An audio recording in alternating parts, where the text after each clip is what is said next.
The question is how we can influence pain. And to answer this question, is it necessary to see the interactions between brain and heart? And I would like to explain you that this kind of interaction. Let us begin with our hand. Here you can see our hand, a hand. So, and on the hand we apply electrodes on your thumb and on your ring finger.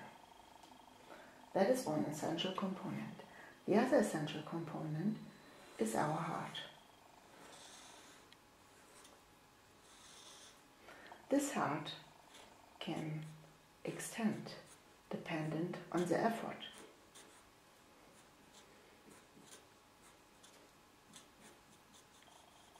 And that goes along with higher blood pressure. When we give you electrical stimulation, then we differ between three different stimuli. One stimuli is a pain-free stimuli. It goes through your heart. Another one is 50% of your tolerance threshold. And the third one is even 75%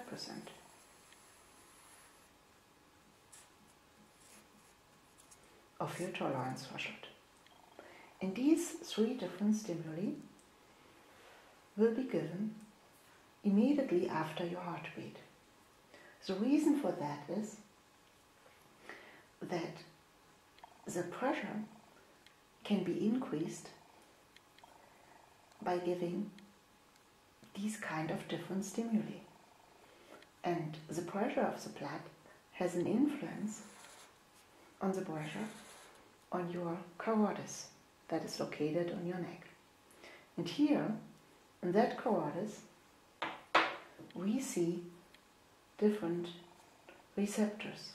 For example, so-called baroreceptors. And these baroreceptors are sensitive to the pressure that will be provoked by lower or higher blood pressure. When we give a pain-free stimuli, you will develop a not so high blood pressure. When we give you a 50% stimuli, the blood pressure will be increased.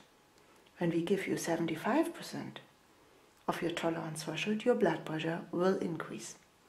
And these different pressure intensities have an influence on your carotis, and that means on the sensitivity of these baroreceptors. Why are the baroreceptors essential?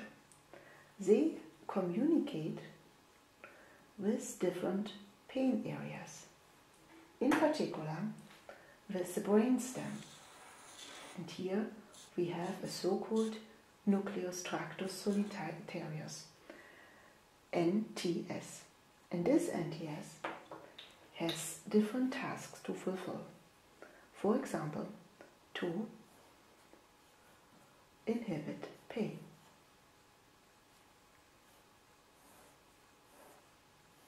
So that means, two more sensitive your baroreceptors are, two more active your NTS is, and then there's a high chance to decrease or to release your pain. But not only the pain, also blood pressure will be influenced, or your sleep quality, or your anxiety. And this NTS is communicating with other areas. For example, areas that are essential for the emotions that are pain-related, the so-called ACC, anterior cingulate cortex, or the so-called insula, that is also responsible that the heart, the blood pressure, is decreasing again. That is one way how we can influence pain by the interaction of heart and brain. The other pathway is going through the spina.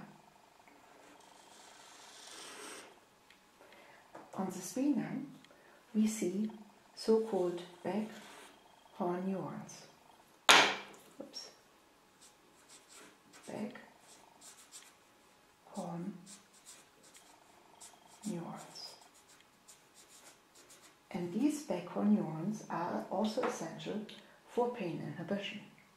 And so we can see that these stimuli can choose also another way.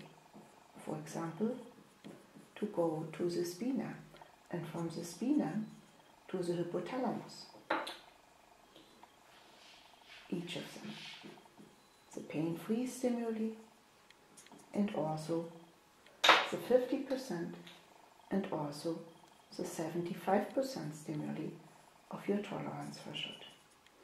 And here they have an influence on the hypothalamus, and this hypothalamus is communicating with the insula and with the ACC and also with the so-called somatosensory cortex, primary and secondary. And this primary and secondary somatosensory cortex is responsible how you can feel the pain, what you sense when you feel pain. And so you can see that we have also a second way using the spinal cord to influence your brain network. And the third way is to use the so-called operant pain therapy. This is a psychological treatment method in which our patients learn to change their behaviors. So it means instead to show pain behaviors that can increase pain perception, they learn to reject these pain behaviors and to replace it by healthy behaviors. And this learning has an influence on the insula and on the ACC. And since the insula and the ACC communicate with the hypothalamus, with the primary and secondary somatosensory cortex, and also with the NTS, we have a clear influence of the whole pain network. And that is the reason why the combination of the operant pain therapy and the stimulation can lead to pain freedom.